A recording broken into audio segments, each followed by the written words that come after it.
ഇന്ന് നമുക്ക് ഈ ഒരു കൊക്കോ പൗഡറിനെ പറ്റിയുള്ള റിവ്യൂ കണ്ടാലോ. ഞാൻ സ്ഥിരമായിട്ട് വേറൊരു ബ്രാൻഡാണ് ഉപയോഗിച്ചുകൊണ്ടിരിക്കുന്നത്. അപ്പോൾ അത് കിട്ടാതായപ്പോൾ വാങ്ങിച്ചിട്ടുള്ളതാണ് കേട്ടോ ഇത്. പക്ഷെ മുമ്പും വാങ്ങിച്ചിട്ടുണ്ട് ഇത്. പക്ഷെ അന്നൊന്നും ഞാൻ ശ്രദ്ധിക്കാത്ത കുറച്ച് കാര്യങ്ങൾ ഇന്നലെ ശ്രദ്ധിച്ചു. അപ്പോൾ ഞാൻ ഓർത്ത് നിങ്ങളുടെ അടുത്ത് കൂടെ അത് ഷെയർ ചെയ്യാമെന്ന്. ഇത് പെയ്ഡ് പ്രമോഷനൊന്നും അല്ല കേട്ടോ. ഇത് ഉപയോഗിച്ച് കഴിഞ്ഞപ്പോൾ നമ്മുടെ നാട്ടിൽ തന്നെ ഉള്ളതാണ്. അതുകൊണ്ട് ഞാൻ ഓർത്ത് എന്തായാലും ഇതിനെപ്പറ്റി 1-2 കാര്യങ്ങൾ നമുക്ക് ഇതിനകത്ത് ഷെയർ ചെയ്യാം. അങ്ങനെ കേട്ടോ. ഇപ്പോൾ കൊക്കോ പൗഡർ എടുക്കുന്ന സമയത്ത് ഞാനൊക്കെ ആദ്യം വിചാരിച്ചുകൊണ്ടിരുന്നത് ഡാർക്ക് ലൈറ്റ് അങ്ങനെയൊക്കെ ഉള്ളൂന്നാണ്. പക്ഷേങ്കിൽ എല്ലാം കൊക്കോ പൗഡറാണ്.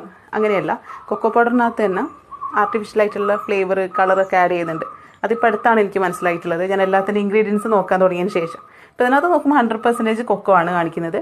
അപ്പോൾ ചെറിയ വ്യത്യാസം ഉണ്ടാവും വിലയിൽ. മറ്റേതിന് കുറച്ചുകൂടി വില കുറവുണ്ടാവും. അപ്പോൾ നമ്മൾ വില കുറവ് നോക്കി വാങ്ങാതെ നല്ലത് ഏതാണോ അത് നോക്കി വാങ്ങിക്കുക. അപ്പോൾ നമ്മൾ ഉണ്ടാക്കുന്ന ഏത് ഐറ്റം ആണെങ്കിലും അത് നന്നായിട്ട് തന്നെ വരികയും ചെയ്യും. അത്ര അളവിൽ ചേർക്കേണ്ടിയും വരില്ല. അപ്പോൾ നിങ്ങൾ ഏതാണ് ഉപയോഗിക്കുന്നത് എന്നുള്ളത് കമൻറ്റ് ചെയ്യാനും മറക്കരുത് കേട്ടോ.